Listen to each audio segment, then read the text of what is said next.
आज हम स्टार्ट करने वाले हैं टाइप्स ऑफ चार्ज और हम डिटेल स्टडी देखेंगे किसके बारे में, चार्ज के बारे में। लास्ट लेक्चर तक हम डिस्कशन कर रहे थे चार्ज, तो चार्ज होता क्या है उसके बारे में थोड़ा बहुत एनालिसिस हमने कर लिया था, स्टडी किया था हमने लास्ट लेक्चर में। आज हम पढ़ने वाले हैं, जैसे कि हम लास्ट लेक्चर में देखा था कि लास्ट वीडियो में जब बात कर रहे थे हम कि कभी हम बोल रहे थे कि पॉजिटिव चार्ज आएगा, कभी क्या आएगा नेगेटिव चार्ज आएगा। तो ये पॉजिटिव और नेगेटिव का जो जनरेशन हुआ था वो दिया था किसने, आपके बेंजामिन फ्रैंकलिन साहब ने दिया था कि चार्ज का जो बेसिकली क्लासिफिकेशन होगा वो दो तरह का तो है। तो कौन कौन से होंगे, पॉजिटिव होगा और नेगेटिव होगा, ये बताया था वो किसने, बेंजामिन फ्रैंकलिन ने बताया था। चार्ज की जो स्टार्टिंग हुई थी, चार्ज की स्टार्टिंग कहां से हुई थी, अंबर से हुई थी। जब अंबर को क्या किया था, रब किया था किसने, थेल्स ने किया था। तो उन्होंने बताया कि जो फिनोमेना हो रहा है इसके पीछे ग्रेविटेशन फोर्स नहीं है, कोई एक दूसरा फोर्स है जो क्या कर रहा है, वर्क कर रहा है यहाँ पर, और कोई एक प्रॉपर्टी है जो क्या कर रहा है, सब्सटेंस गेन कर रहा है। वो क्या बोला गया था, उसको चार्ज बोला गया था। तो थेल्स ने तो बताया था कि ऐसा कुछ हो रहा है, एक फिनोमेना हो रहा है, उसको वो समझ नहीं पाए थे। उसी फिनोमेना को आगे बढ़ते हुए साइंटिस्ट आए थे ड्यूफे। ड्यूफे ने बताया था कि ये जो फिनोमेना हो रहा है तो कुछ बॉडीज में क्या हो रहा है, चेंज आ रहे हैं उनकी प्रॉपर्टीज में। तो उन्होंने बोला कि कुछ प्रॉपर्टी चेंज आ रहे हैं, वो क्या है, दो तरह से हो सकते हैं। तो वो एग्जैक्ट क्लासिफिकेशन नहीं कर पाए थे, जो चेंज हो रहे हैं वो किस अकॉर्डिंग हो पा रहे हैं। तो जो एग्जैक्ट क्लासिफिकेशन किया था वो किसने किया था, बेंजामिन फ्रैंकलिन ने किया था। और बेंजामिन फ्रैंकलिन ने इनके नाम दिए थे कि एक तो क्या होगा, चार्ज तो है लेकिन चार्ज का एक नेचर कैसा होगा, पॉजिटिव होगा, एक नेचर कैसा होगा, नेगेटिव होगा। क्योंकि जब आपने बॉडी को रब नहीं किया तो वो कैसी थी, न्यूट्रल थी, मतलब उसके पास कोई भी चार्ज नहीं था। जैसे ये बॉडी मान लो, इस बॉडी के पास क्या था, कोई चार्ज था ही नहीं। तो किसी भी सब्सटेंस को या छोटे छोटे जो पार्टिकल हम कंसीडर कर ले उनको अट्रैक्ट नहीं कर रही थी। तो अट्रैक्ट नहीं कर रही थी, इसके पास चार्ज क्या है, जीरो है। जैसे इसको रब किया गया तो इसने क्या है, अट्रैक्शन या फिर रिपल्सन स्टार्ट कर दिया। तो बेंजामिन ने बताया कि जब पहले की बात करें तो चार्ज क्या था, इस पर जीरो। तो उन्होंने बोला कि इस पर पॉजिटिव चार्ज था वो किसके बराबर था, नेगेटिव चार्ज के नेगेटिव चार्ज के क्या थे, बराबर थे। कौन, पॉजिटिव चार्ज। तो बॉडी कैसी थी, न्यूट्रल ही थी। और मैथमेटिक्स में अगर रूल आप जानते हो कि -5 को आप ऐड करो किसके साथ, +5 के साथ, तो रिजल्ट क्या आता है, 0 आता है। तो उन्होंने बोला कि जब स्टार्टिंग में ऐसा हो रहा है मतलब क्या है कि दो चार्ज हैं जो क्या है अपोजिट अपोजिट है, किसमें, आपके साइन में। तो एक चार्ज को उन्होंने दिया पॉजिटिव, एक चार्ज को बोला उन्होंने क्या, नेगेटिव। ये किसने बताया था, आपके बेंजामिन फ्रैंकलिन ने बताया था। अब क्या है, जब पॉजिटिव पॉजिटिव चार्ज को पास में रखा गया या फिर नेगेटिव नेगेटिव चार्ज को क्या रखा, पास में रखा, तो क्या पाया गया कि इन दोनों में क्या हो रहा है, रिपल्सन हो रहा है। रिपल्सन मतलब क्या है, आपके पास एक कोई बॉडी है, ये रही ए, एक कोई बॉडी है आपके पास बी, इसके पास मान लो पॉजिटिव चार्ज, इसके पास भी कैसा चार्ज है, पॉजिटिव चार्ज है। जब इन दोनों बॉडीज को आपस में पास लाया गया एक दूसरे के, तो क्या देखा गया कि दोनों बॉडी एक दूसरे को क्या कर रही है, रिपेल कर रही है, एक दूसरे से दूर जाना चाह रही है ये। अगर इनके पास चार्ज कैसा, नेगेटिव नेगेटिव लिया तब भी क्या हो रहा है, एक दूसरे से दूर जा रही है। मतलब कंक्लूजन निकाला गया कि जब भी दो बॉडीज सेम चार्ज की पास लाई जाएंगी तो वो एक दूसरे को क्या करती हैं, रिपेल कर रही है। तो कंक्लूजन क्या था कि सेम चार्ज ऑलवेज क्या करेंगे, रिपेल करेंगे। तो सेम चार्ज में पॉजिटिव पॉजिटिव भी हो सकता है, नेगेटिव नेगेटिव भी हो सकता है। तो जब भी इस तरह का प्रॉपर्टी होगा तो क्या होगा, यहाँ पर रिपल्सन होगा। लेकिन दूसरा क्या देखा गया कि जब पॉजिटिव चार्ज के पास नेगेटिव चार्ज आ गया है, मतलब ये बॉडी आपकी पॉजिटिवली चार्ज है और इसके पास एक नेगेटिवली चार्ज बॉडी लाया गया, तो पॉजिटिवली चार्ज बॉडी इसकी तरफ मूव कर रहा है, नेगेटिवली चार्ज बॉडी किसकी तरफ मूव कर रहा है, पॉजिटिवली चार्ज बॉडी की तरफ मूव कर रहा है। मतलब क्या है कि जब दोनों बॉडीज के पास चार्ज कैसे होंगे, अपोजिट अपोजिट होते हैं, तो अपोजिट अपोजिट होंगे तो क्या होगा, उनमें हमेशा अट्रैक्शन होगा। मतलब बॉडी एक दूसरे की तरफ क्या कर रहे हैं, मूव करेंगे। तो कंक्लूजन क्या था कि जब दो बॉडीज जिनके पास चार्ज है वो नेचर में कैसा हो, अपोजिट हो, तो बॉडीज के पास चार्ज नेचर में कैसा हो, अपोजिट हो, तो उनमें हमेशा क्या होगा, अट्रैक्शन होगा। तो ये दोनों कंक्लूजन हमें याद रखने हैं। फर्स्ट कंक्लूजन क्या था कि जब भी दो बॉडीज ऑफ सेम चार्ज की या सेम नेचर ऑफ चार्ज की पास में लाई जाएंगी तो उनमें हमेशा क्या होगा, रिपल्सन होगा। और जब भी दो bodies opposite nature of charge की पास में लाई जाएंगी तो उनमें हमेशा क्या होगा, अट्रैक्शन होगा। ये दोनों कंक्लूजन है आपके। जैसे यहाँ पे देखें, हम कल देखा था हमने, जब लास्ट लेक्चर में जब बात की थी कि ग्लास रॉड को जब सिल्क क्लॉथ के साथ क्या किया था, रब किया था, तो ग्लास रॉड के पास चार्ज कैसा आया था, पॉजिटिव आया था। सिल्क क्लॉथ के पास चार्ज कैसा आया था, नेगेटिव आया था। सेम जब कैट्स फर के साथ एबोनेट रॉड को हमने रब किया था तो इसके पास चार्ज पॉजिटिव था, इसके पास चार्ज कैसा था, नेगेटिव था। तो मेरे को पता है कि जब ग्लास रॉड के पास पॉजिटिव चार्ज आ गया तो मैंने ग्लास रॉड लिया, एक दूसरा ग्लास रॉड लिया, उसको भी मैंने क्या किया, सिल्क क्लॉथ के साथ रब किया, और दूसरा क्या लिया मैंने, ग्लास रॉड लिया। तो जब दोनों ग्लास रॉड को मैं पास में लेके आया तो इस रॉड को मैंने क्या हैंग कर रखा था फ्रीली। तो इस रॉड को जैसे ही पास में लेके गया तो ये रॉड ने क्या है, ऊपर की तरफ मोशन स्टार्ट कर दिया। क्या हो रही है, इस ग्लास रॉड से ये ग्लास रॉड क्या है, दूर जा रही है, मतलब क्या है, ये रिपेल कर रही है। दूसरा केस लिया मैंने कि एबोनाइट रॉड को मैंने कैट्स फर के साथ रब किया था, तो मेरे को पता है कि एबोनाइट रॉड के पास चार्ज कैसा आने वाला है, नेगेटिव। इस एबोनाइट रॉड को मैंने फ्रीली सस्पेंड किया और इसके पास कौन सी रॉड लेके आया, ग्लास रॉड, जो मैंने इनिशियली किसके साथ रब कर रखी है, सिल्क क्लॉथ के पास। तो सिल्क क्लॉथ से रब करेंगे तो ग्लास रॉड के पास चार्ज आएगा कौन सा, पॉजिटिव, और एबोनाइट रॉड के पास चार्ज कौन सा, नेगेटिव। तो जैसे ही एबोनाइट रॉड के पास इस ग्लास रॉड को लेके जाऊंगा तो क्या देखा मैंने कि एबोनाइट रॉड, ग्लास रॉड दोनों एक दूसरे के पास आ रही हैं। एबोनाइट रॉड मूव कर रही है किसकी तरफ, ग्लास रॉड की तरफ। तो क्या था कि सेम चार्ज क्या करेंगे, दूसरे को रिपेल करेंगे, तो वहां पे प्रैक्टिकली भी देखा गया। और क्या है कि अपोजिट जो चार्ज होंगे नेचर में वो क्या करेंगे, एक दूसरे को अट्रैक्ट करेंगे। वो क्या है, आप प्रैक्टिकली भी देख सकते हो। नेक्स्ट टॉपिक है आपके लिए यूनिट ऑफ चार्ज। मतलब चार्ज जो है, चार्ज की क्या क्या यूनिट होंगी, एसआई यूनिट क्या होगी, उसकी सीजीएस यूनिट क्या होगी। तो चार्ज को पहले हम देखते हैं कि चार्ज जो है इसको थोड़ा रिलेट करते हैं किसके साथ, हम करंट के साथ। क्योंकि जब हम एसआई यूनिट की बात करेंगे तो हमें पता है कि जो हमारे पास जो फंडामेंटल्स यूनिट है, सप्लीमेंट्री यूनिट्स है, उनमें हमें क्या करना है, चार्ज की लेके जाना है, चार्ज को क्या करेंगे, कन्वर्ट करेंगे उन यूनिट्स के अकॉर्डिंग। तो जो करंट है, करंट क्या होता है, rate of flow of charge होता है। तो करंट क्या हो गया आपके पास, चार्ज अपॉन टाइम हो गया। अब चार्ज क्या है, यहां से अगर देखें तो करंट को अगर मैं टाइम के साथ क्या करूं, मल्टीप्लाई कर लूं, तो मेरे पास क्या आ जाएगा, चार्ज आ जाएगा। और मेरे को पता है कि करंट क्या है, कि करंट होता है आपके पास फंडामेंटल क्वांटिटी, और टाइम भी क्या होता है आपके पास, फंडामेंटल क्वांटिटी होता है। तो करंट का और टाइम का मेरे को फंडामेंटल क्वांटिटी है, तो उनका यूनिट मेरे को पता है। तो यूनिट को लिख के मैं क्या कर सकता हूँ, चार्ज का यूनिट भी कैलकुलेट कर सकता हूँ। तो मैंने क्या किया, करंट को यूज करके चार्ज को निकाला। तो चार्ज क्या है आपके पास, करंट मल्टीप्लाई टाइम है। करंट का यूनिट क्या होता है, ऐसा यूनिट एम्पियर होता है, और टाइम का ऐसा यूनिट क्या होता है आपके पास, सेकंड होता है। तो चार्ज का जो ऐसा यूनिट बनेगा वो क्या बन जाएगा आपके पास, एम्पियर सेकंड बन जाएगा। और इस एम्पियर सेकंड को क्या बोला जाता है, कूलम बोला जाता है। अभी जब हम आगे स्टडी करेंगे किसमें, इसी इलेक्ट्रोस्टैटिक में, तो हम पढ़ेंगे, एक साइंटिस्ट आएंगे कूलम। कूलम ने क्या किया था, बहुत ही वर्क किया था इसके अंदर। तो उन्हीं के ऑनर में क्या है, इसका यूनिट रख दिया गया, क्या, कूलम। किसका, चार्ज का। तो जो चार्ज का जो ऐसा यूनिट होता है वो क्या होता है, कूलम होता है। या फिर आप बोल सकते हो कि चार्ज का जो ऐसा यूनिट है वो क्या है, एम्पियर सेकंड है। लेकिन ज्यादा बेटर क्या रहेगा, आप क्या बोलेंगे, कूलम बोलेंगे।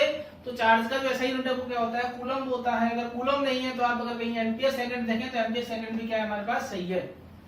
ये कौन सा यूनिट है आपके पास, ऐसा यूनिट है किसका, चार्ज का।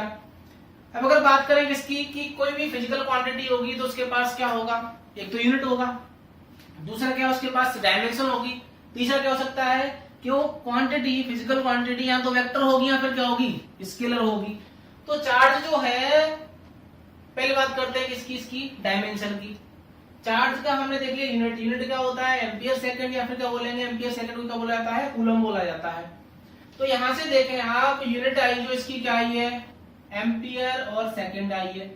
एम्पियर क्या है, एक फंडामेंटल क्वांटिटी है, और इसकी यूनिट क्या होती है, एम्पियर का ए होता है। नेक्स्ट है आपके पास टाइम। टाइम क्या होता है, सेकंड। तो सेकंड का क्या होता है, यूनिट तो होता है एस, लेकिन डायमेंशन क्या होती है इसकी, टी। मास और लेंथ इस पे कहीं आ नहीं रहे हैं, तो क्या हो जाएगा, इसका जो डायमेंशन है वो हो जाएगा m0, l0, t1 और a1। ये क्या हो जाएगा, इसका डायमेंशन हो जाएगा चार्ज का। तो डायमेंशन हो जाएगा आपके पास चार्ज का m0, l0, t1 और a1। अगर हम बात करें कि जो चार्ज है, चार्ज कैसी क्वांटिटी होती है, charge is scalar quantity. Charge कैसी क्वांटिटी होती है, स्केलर क्वांटिटी है, क्योंकि चार्ज के पास मैग्नीट्यूड तो होगा। जैसे किसी बॉडी ने चार्ज गेन किया, कितना गेन किया, कि 2 कूलम गेन किया, या हो सकता है कि उसने -4 माइक्रो कूलम क्या किया हो, गेन किया हो। तो आपको सिर्फ क्या दे रखा होगा, इसका मैग्नीट्यूड दे रखा होगा। किधर किया, कोई डायरेक्शन आपको गिवन नहीं होगा। ऐसा नहीं होगा कि इस बॉडी ने 2 कूलम चार्ज नॉर्थ की तरफ क्या किया है, गेन किया है, या फिर ऐसा कभी नहीं होगा कि इसने क्या है कि -4 माइक्रो कूलम दिल्ली की तरफ इसने क्या किया है, लूज किया है, गेन किया है। तो इसमें डायरेक्शन आपको गिवन नहीं होगी। किसी बॉडी ने या तो चार्ज गेन किया है या चार्ज क्या किया है, लूज किया है। तो सिर्फ डिस्कशन किसका किया जाता है, सिर्फ ओनली मैग्नीट्यूड का किया जाता है। और जब भी किसी फिजिकल क्वांटिटी में सिर्फ मैग्नीट्यूड गिवन होता है, कोई डायरेक्शन गिवन नहीं होती है, तो फिजिकल क्वांटिटी कैसी होती है, हमेशा स्केलर होती है। तो ध्यान रखना ये पॉइंट को, बहुत ही इंपॉर्टेंट है, क्योंकि आगे जब हम पढ़ेंगे प्रॉपर्टीज ऑफ चार्ज, तो वहां पर एक प्रॉपर्टी आएगी एडिटिविटी की। तो वहां पे और डिस्कस करेंगे कि चार्ज को हम क्या करेंगे, सिंपली ऐड कर देंगे। किसकी वजह से, क्योंकि चार्ज क्या है, स्केलर क्वांटिटी होती है। चार्ज के पास कोई डायरेक्शन नहीं होती है कि किसी बॉडी ने चार्ज गेन किया है या लूज किया है तो किसी एक पर्टिकुलर डायरेक्शन में किया हो, ऐसा नहीं होता है। तो चार्ज में सिर्फ क्या होगा, आपके पास मैग्नीट्यूड होगा। जब भी किसी फिजिकल क्वांटिटी के पास सिर्फ मैग्नीट्यूड होता है तो उस फिजिकल क्वांटिटी को बोला जाता है स्केलर। अगर चार्ज के पास मैग्नीट्यूड के साथ साथ अगर डायरेक्शन भी गिवन होता कि किसी बॉडी ने, जैसे मान लो कि एक बॉडी है ए, इस बॉडी ने चार्ज गेन किया इस डायरेक्शन, इसी पर्टिकुलर डायरेक्शन में अगर इसने चार्ज गेन किया होता तो कैसी क्वांटिटी होती, चार्ज वेक्टर। लेकिन ऐसा नहीं होता है कि चार्ज एक डायरेक्शन में क्या किया हो, इसने गेन किया हो। तो चार्ज कैसी क्वांटिटी होती है, आपके पास स्केलर क्वांटिटी होती है। तो जो चार्ज का ऐसा यूनिट है वो तो क्या होता है, आपके पास कूलम होता है। कूलम नहीं है तो आप एम्पियर सेकंड के साथ जा सकते हो। इसकी डायमेंशन क्या होगी, आपके पास m0 l0 t1 a1। Clear बात, ये तो हो गया आपके पास ऐसा यूनिट की बात करें तो। अब बात करते हैं किसकी, सीजीएस यूनिट की और इलेक्ट्रोमैग्नेटिक यूनिट की। तो सीजीएस में क्या होगा, आप जानते हैं कि एसआई से हम क्या कर सकते हैं, सीजीएस में कन्वर्जन भी कर सकते हैं। तो जो सीजीएस यूनिट होती है चार्ज की, सीजीएस यूनिट उसको बोला जाता है ईएसयू। और ईएसयू कुछ नहीं होता, इलेक्ट्रोस्टैटिक यूनिट होता है। इसी का एक और यूनिट होता है फ्रैंकलिन, और इसी का एक और यूनिट होता है क्या, स्टेट कूलम। तो जब भी आपको कहीं दिख जाए किसी चार्ज के साथ लिखा हुआ है फ्रैंकलिन लिखा हुआ है, स्टेट कूलम लिखा हुआ है, ईएसयू लिखा हुआ है, तो आप समझ जाना कि वो कौन सी यूनिट है, आपकी सीजीएस यूनिट है। अगर चार्ज के साथ सिर्फ कूलम लिखा है तो कौन सी यूनिट बात की जा रही है, एसआई यूनिट बात की जा रही है। लेकिन अगर इनमें से कुछ लिखा हुआ मिल जाए आपको कि इतने स्टेट कूलम किसी बॉडी ने चार्ज गेन किया है या लूज किया है, इतने ईएसयू चार्ज किसी ने लूज किया या गेन किया या फ्रैंकलिन, तो आप समझ जाना कौन सी यूनिट बात की जा रही है, सीजीएस यूनिट बात की जा रही है। ऐसा नहीं है कूलम ही क्या होता है, चार्ज का यूनिट होता है, ऐसा नहीं है। कूलम जो यूनिट है वो तो कौन सा है, एसआई यूनिट है। सीजीएस में क्या है, इसके ईएसयू, फ्रैंकलिन और स्टेट कूलम। अब बात आती है, जैसे कूलम तो पता है मेरे को कि 1 कूलम कितना होगा, कि अगर 1 एम्पियर और 1 सेकंड, मतलब किसी वायर में 1 एम्पियर का करंट फ्लो हो रहा है, 1 सेकंड टाइम ले रहा है, तो रेट ऑफ फ्लो करंट आ जाएगा आपके पास। तो चार्ज कितना होगा उसमें, 1 कूलम चार्ज का क्या हो रहा है, फ्लो हो रहा है। तो सिमिलर जो है इसको रिलेट किया गया इलेक्ट्रोस्टैटिक यूनिट या फिर सीजीएस यूनिट को किसके साथ, एसआई यूनिट्स के साथ। तो एसआई यूनिट के साथ किया गया तो हमें क्या मिला कि जो 1 कूलम है चार्ज का, 1 कूलम ऑफ चार्ज इक्वल होता है किसके, 3 × 10⁹ किसके, ईएसयू, स्टेट कूलम या फिर फ्रैंकलिन। कौन, 1 कूलम ऑफ चार्ज। तो 1 कूलम ऑफ चार्ज की जो वैल्यू होती है वो क्या होती है, 3 × 10⁹ ईएसयू, स्टेट कूलम या फिर फ्रैंकलिन। नेक्स्ट आता है इसका किसमें, इलेक्ट्रोमैग्नेटिक में यूनिट, जिसको हम बोलते हैं शॉर्ट फॉर्म में ईएमयू ऑफ चार्ज। तो ईएमयू चार्ज में क्या होगा, जो 1 ईएमयू है किसका, आपका चार्ज का, तो जो 1 ईएमयू ऑफ चार्ज होता है वो किसके बराबर होता है, आपके पास 10 कूलम के बराबर होता है। अगर इलेक्ट्रोमैग्नेटिक यूनिट बात की जाए तो कभी लिखा हुआ मिल जाए कि आपके पास क्या है, कि चार्ज दे रखा है आपको क्या, 4 माइक्रो ईएमयू, तो 4 माइक्रो ईएमयू का मतलब है कि ये यूनिट दे रखी है इलेक्ट्रोमैग्नेटिक में, तो इसको क्या करेंगे हम कूलम में कन्वर्ट कर लेंगे। कूलम में कन्वर्ट करेंगे तो क्या होगा 4 माइक्रो, माइक्रो कितना होता है 10⁻⁶ होता है। ईएमयू की वैल्यू कितनी होती है 10 कूलम होती है, तो मल्टीप्लाई कर देंगे किसे 10 से, तो आपके पास आ जाएगा कितना 40 मल्टीप्लाई 10⁻⁶ कूलम आ जाएगा। तो हमें एक दूसरे यूनिट से कन्वर्जन आना चाहिए, क्योंकि ये कन्वर्जन हमें हेल्प करेगा इसमें जो न्यूमेरिकल्स होते हैं उनमें। आपको कोई सा भी यूनिट देके वो कह देगा कि एसआई में डेटा दे रखा है, वो आंसर आपसे पूछ लेगा कि सीजीएस में आंसर दो या इलेक्ट्रोमैग्नेटिक में दो, तो वहां पे हमें कन्वर्जन आना चाहिए। तो वन स्टेट जो आपके पास 1 कूलम में कितने स्टेट कूलम होंगे आपका 3 × 10⁹ होंगे। 1 इलेक्ट्रोमैग्नेटिक यूनिट में कितना होंगे आपका 10 कूलम होंगे।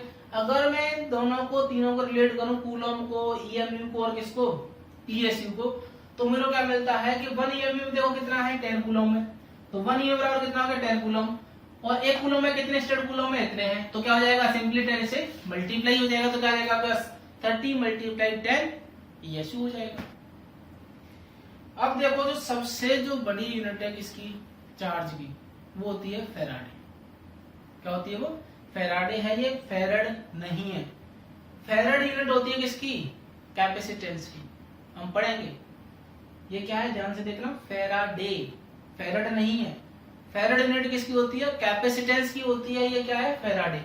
तो जो 1 फैराडे है, इस 1 फैराडे की वैल्यू होती है कितनी 96500 कूलम। और थोड़ा सा इसको देखें तो क्या होता है, जो 1 मोल इलेक्ट्रॉन होते हैं, क्या होता है 1 मोल इलेक्ट्रॉन जो होंगे इनका जो चार्ज है 1 मोल इलेक्ट्रॉन चार्ज जो होता है वो अप्रोक्सीमेट 96500 कूलम के बराबर आता है। कैसे बोल सकते हैं हम कि 1 मोल इलेक्ट्रॉन का जो चार्ज होगा वो भी क्या होता है अप्रोक्सीमेट 96500 कूलम के बराबर होता है। उसी को क्या बोला जाता है फिर आपका 1 फैराडे, नॉट फैरड। ये क्या है आपके पास यूनिट्स है किसकी आपके पास चार्ज की। अब हम डिस्कस करते हैं comparison between charge and mass, कि अगर मास को चार्ज के साथ कंपेयर करें या फिर चार्ज को मास के साथ कंपेयर करें तो क्या क्या इनमें सिमिलरिटी है, क्या इनमें क्या है डिफरेंस होते हैं। तो देखिए चार्ज है, चार्ज हम पढ़ेंगे 12th क्लास में कंप्लीटली, अभी स्टार्ट हुआ जस्ट हमारा। तो मास के बारे में डिटेल हम पढ़ चुके हैं किसमें ग्रेविटेशन वाले चैप्टर में। तो जो क्या है आपके पास जो मास है, अगर आपको याद हो तो जो मास होता है बॉडी का वो हमेशा कैसा होता है पॉजिटिव होता है। उसकी कुछ न कुछ वैल्यू होगी या कुछ जो क्वांटिटी है मैग्नीट्यूड होगा वो हमेशा कैसा होगा पॉजिटिव होगा। लेकिन अभी हमने देखा कि जो चार्ज है किसी बॉडी के पास 0 भी हो सकता है, किसी के पास नेगेटिव भी हो सकता है, किसी के पास होता है पॉजिटिव भी हो सकता है। तो चार्ज की डिफरेंट वैल्यू हो सकती है, may be positive, may be negative, may be 0। But जो मास है मास हमेशा कैसा होगा पॉजिटिव होगा।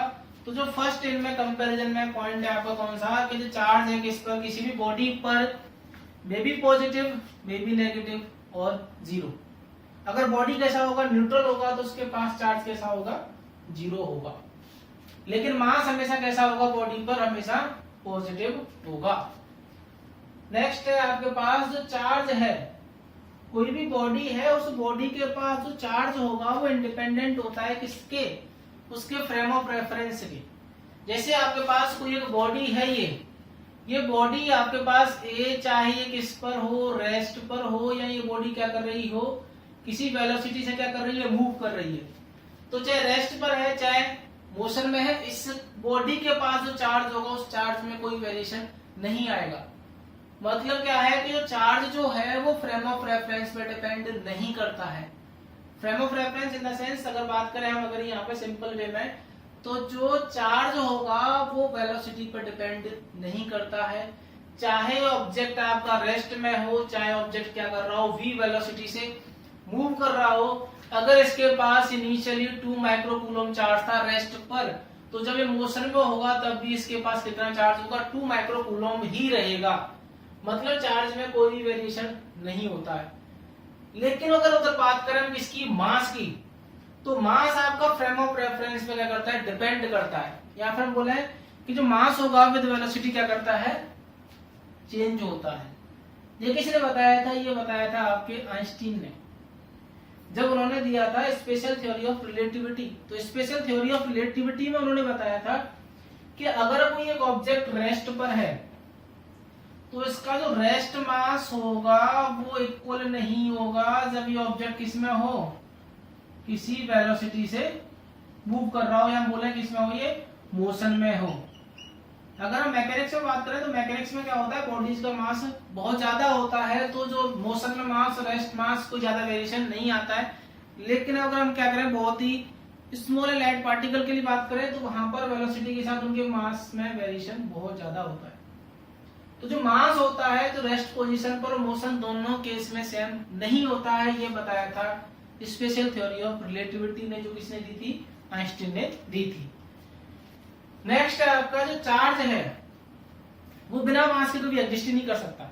चार्ज क्या होगा आपका, बिना मास के एग्जिस्ट नहीं करेगा। कोई भी बॉडी है उसके पास क्या है, अगर चार्ज है तो उसके पास मास 100% होगा। लेकिन ये जरूरी नहीं है कि किसी बॉडी के पास क्या हो, मास हो तो उसके पास क्या चार्ज भी हो। क्योंकि हो सकता है कि किसी बॉडी ने कोई इलेक्ट्रॉन लूज ही नहीं किया हो, ना ही कोई उसने इलेक्ट्रॉन क्या किया हो, गेन किया हो। फॉर एग्जाम्पल जैसे ए लिया हमने, इस बॉडी ए ने ना तो कोई इलेक्ट्रॉन लूज किया और ना ही इसने कोई गेन किया। जब इसने कोई लूज और गेन ही नहीं किया चार्ज का तो इसके पास तो कोई चार्ज आएगा ही। तो बॉडी कैसी है, न्यूट्रल है। तो इस बॉडी के पास चार्ज नहीं है लेकिन इस बॉडी के पास क्या होगा, मास जरूर होगा। तो जो मास है विदाउट चार्ज एग्जिस्ट कर सकता है, लेकिन कोई भी चार्ज बिना मास के कभी एग्जिस्ट नहीं करता। नेक्स्ट है आपके पास कि जब भी कोई चार्ज क्या करेगा, एसिलरेट करेगा। चार्ज क्या करेगा, एसिलरेट करेगा, तो वो क्या करेगा, इलेक्ट्रोमैग्नेटिक वेव एमिट करेगा। इलेक्ट्रोमैग्नेटिक वेव क्या है, रेडिएशंस है किसकी, या फिर रेडिएशंस भी क्या होते हैं, रेडिएशंस होते हैं, क्या करेगा, एमिट, एनर्जी एमिट करेगा। कब, जब चार्ज कैसा हो, एसिलरेटेड हो, मतलब इसका velocity with respect to time change होना चाहिए। तो चार्ज क्या करेगा, इलेक्ट्रोमैग्नेटिक वेव को रेडिएट करता है। लेकिन वहीं अगर मास क्या कर रहा हो, एसिलेटेड मोशन कर रहा हो, तो ये कोई भी रेडिएशन नहीं करेगा। जैसे मान लीजिए आपके पास क्या है, एक चार्ज है, ये क्या है आपके पास, ये क्यू चार्ज है। ये क्यू चार्ज क्या कर रहा है, ए से एसिलेट कर रहा है। तो जैसे एसिलेट करेगा तो एसिलेट करते समय क्या करेगा, कुछ एनर्जी क्या करेगा, ये एमिट करेगा। इसी को बोला जाता है रेडिएशन। क्या बोला था इसको, रेडिएशन। जैसे मैं क्या करूं, मूव करते करते क्या करूं, मैं अपने चारों तरफ से क्या करने लग जाऊं, एनर्जी को एमिट करने लग जाऊं। जैसे लाइट एमिट करने लग जाऊं। इस कमरे में मान लो क्या होता है, अंधेरा होता है और मैं क्या कर रहा हूँ, इस कमरे में तेज तेज भाग रहा हूँ। तो मेरे भागने इस कमरे में क्या हो जाए, उजाला हो जाए। तो उजाला क्या है, वो एनर्जी है। क्या है वो, रेडिएशन है। जरूरी नहीं है कि रेडिएशन जो हो वो विजिबल स्पेक्ट्रम का ही हो, ये कंपलसरी नहीं है। ठीक है, तो जैसे मैंने बोला कि लाइट हो जाएगी तो लाइट क्या है, विजुअल में आ गई। तो क्या है, जरूरी नहीं कि कैसा हो, विजुअल स्पेक्ट्रम में हो। वो हम बाद में देखेंगे जब पढ़ेंगे डिटेल में क्या आपके इलेक्ट्रोमैग्नेटिक वेव के बारे में। तो जो भी चार्ज होगा जब एसिलेटेड होगा तो क्या करेगा, ये रेडिएशन करेगा। लेकिन जब भी मास एसिलेशन में होगा तो ये कोई भी रेडिएशन नहीं करता। नेक्स्ट पॉइंट है आपका कि जो फोर्स होगा किसके बीच में, दो चार्ज बॉडी के बीच में। तो दो चार्ज बॉडी के बीच में जो फोर्स हमेशा होता है वो कैसा होता है, यहाँ तो वो अट्रैक्टिव हो सकता है या कैसा हो सकता है, रिपल्सिव हो सकता है। अभी हमने देखा था कि जब दो बॉडीज को लिया था हमने, तो दो बॉडीज ले, एक के पास मान लो कैसा चार्ज है, पॉजिटिव चार्ज है, दूसरी बॉडी के पास भी चार्ज कैसा है, पॉजिटिव है। तो ये दोनों बॉडी क्या कर रही थी, एक दूसरे को रिपेल कर रही थी। अगर मान लो इसके पास चार्ज कैसा होता, नेगेटिव होता, तो ये बॉडी क्या करती, इसके पास ये इधर आती है, क्या करती, इधर आती। तो जो चार्ज के द्वारा जो फोर्स है वो कैसा हो सकता है, नेचर में अट्रैक्टिव भी हो सकता है, रिपल्सिव भी हो सकता है। लेकिन जो मास जो होंगे उन मास के बीच में हमेशा जो फोर्स होगा वो कैसा होगा, अट्रैक्टिव नेचर का ही होगा। अगर मैं क्या करूं, यहाँ पर एक बॉडी लू m1 मास का, दूसरा बॉडी लू किसका, m2 मास का, तो इन दोनों बॉडीज में जो हमेशा फोर्स होगा वो कैसा होगा, नेचर में अट्रैक्टिव नेचर का होगा। मतलब मास जो होंगे वो कभी भी एक दूसरे को रिपेल नहीं करते, या हमेशा क्या करते हैं, एक दूसरे को अट्रैक्ट करते हैं। ये होता है आपका एनालिसिस किसका, comparison between mass and charge. पढ़ते रहे, मिलते हैं नेक्स्ट लेक्चर में।